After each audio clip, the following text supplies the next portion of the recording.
ഇന്ന് എസ്രാക്ക് ചിക്കനാണ്. അതാവുമ്പോൾ 1.5 മണിക്കൂർ ആ ചിക്കൻ കാല് പിടിച്ചിരുന്നോളും. പിന്നെ അതിൻ്റെ ഇടയിലാണ് ആലിപ്പഴം പേറുക്കാൻ വന്നത്. ഞാൻ ആദ്യമായിട്ടാണ് ഇത് കാണുന്നത്. എന്നെപ്പോലെ തന്നെ ആ കാണുന്ന അമ്മമ്മ ആദ്യമായിട്ടാണ് കാണുന്നതെന്ന് എനിക്കൊരു ഡൗട്ടുണ്ട്. പിന്നെ തേങ്ങനെ പറ്റി പറയാനാണെങ്കിൽ ഒരുപാടുണ്ട്. ഇവിടെ തേങ്ങ ചിലയിടത്ത് റെഡിയാവും, ചിലയിടത്ത് റെഡിയാവില്ല. അതുപോലത്തെ ഒരവസ്ഥയാണ്.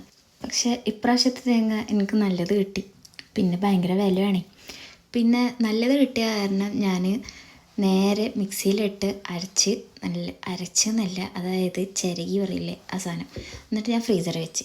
അതിൻ്റെ ഇടയിൽ സ്റ്റോക്ക് ഞാൻ മാറ്റിച്ച്. പിന്നെ വട്ടപ്പം ചിക്കൻ കറിയും കഴിച്ച്. എസ്ര ആണെങ്കിൽ ഈ കാലിൽ 1.5 മണിക്കൂറായി നേരത്തെ പറഞ്ഞ പോലെ. പിന്നെ വെള്ളം 80%, പുറത്ത് 20% വയറ്റിലും. പിന്നെ ഞങ്ങൾ പുറത്ത് പോയിട്ട് നല്ലൊരു കാലാവസ്ഥയായിരുന്നു. അതുകൊണ്ട് തന്നെ ഇഷ്ടമായി നടത്താം. പിന്നെ നേരെ ഗ്രോസറി വാങ്ങാൻ പോയി. പിന്നെ ഇപ്പോൾ ഈ കാണുന്നത് എസ്രാനെ ഞാൻ ഉറക്കണ ഒരു രംഗമാണ്.